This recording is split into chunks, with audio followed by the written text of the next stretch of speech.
మనలో చాలా మందికి ఒక అలవాటు ఉంది. ఎవరైనా జీవితంలో ఎదిగితే వారిని అభినందించడం కంటే వారిలో లోపాలు వెతికి కామెంట్ చేయడం.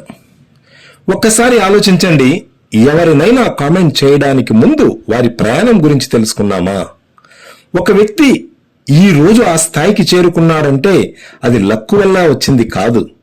ఎన్నో నిద్రలేని రాత్రులు, ఎన్నో త్యాగాలు, ఎన్నో కష్టాలు, పోరాటాలు, అవి అన్నీ కలిపి అతన్ని ఆ స్థాయికి తీసుకెళ్తాయి. కానీ మనం ఏం చేస్తాం? బయటకు కనిపించే చిన్న చిన్న విషయాలు తీసుకొని కామెంట్ చేయడానికి ప్రయత్నిస్తున్నాం. ఇది వారి లోపం కాదు, మన దృష్టి లోపం. కొంతమంది అంటారు, మాకు కూడా డిగ్రీలు ఉన్నాయి, మేము కూడా ప్రయత్నించాము, అతనికి లక్కు ఉంది, మాకు లక్కు లేదు అని. కానీ నిజమేమిటంటే డిగ్రీ ఒక ప్రారంభం మాత్రమే. విజయం అనేది నిరంతరం కష్టపడే వాళ్లకు మాత్రమే దక్కుతుంది. లక్కు గురించి మాట్లాడే వాళ్ళు కష్టాన్ని అర్థం చేసుకోరు.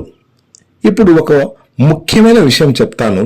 నువ్వు నెగిటివ్గా కామెంట్ చేస్తున్నావంటే, లేదా నెగిటివ్గా కామెంట్ చేయడానికి ప్రయత్నిస్తున్నావంటే అది నీ స్థాయిని చూపిస్తుంది. అంతేకాకుండా అది అతని విజయం వెనుక నీ అసూయను కూడా బయటపెడుతుంది. అది ఒకటే చెబుతుంది, నువ్వు ఇంకా ఎదగాల్సి ఉంది, ఇంకా ఎదగలేదు అని. ఎందుకంటే నువ్వు ఆ వ్యక్తి పడిన కష్టాన్ని పడలేవు, ఆ నిద్రలేని రాత్రులను గడపలేవు, ఆ పోరాటాన్ని నీవు ఫేస్ చేయలేవు. అయితే కామెంట్ చేసే హక్కు నీకు లేదు. ఎవరినైనా వారి బాడీ, వారి రూపం చూసి కామెంట్ చేయడం కాదు, వారిలో ఉన్న పాజిటివ్ విషయాలు వెతకడం నేర్చుకోండి. బీ పాజిటివ్, పాజిటివ్నే చూడండి. ఒక వ్యక్తి లోపాలు వెతకడం చాలా ఈజీ, కానీ వారి గొప్పతనాన్ని గుర్తించడం ఒక గొప్ప మనసు లక్షణం. వారి స్థాయిని చేరుకోవడానికి నీ జీవిత కాలం కూడా సరిపోకపోవచ్చు. ఎందుకంటే ఆ స్థాయి మాటలతో రాదు, మాటలతో కాదు, నిరంతర కష్టంతో వస్తుంది. కాబట్టి ఇతరులను జడ్జి చేయడం ఆపండి, మీ మీద పని చేయడం ప్రారంభించండి. మన మాటలు బిల్డ్ చేయాలి, బ్రేక్ కాదు.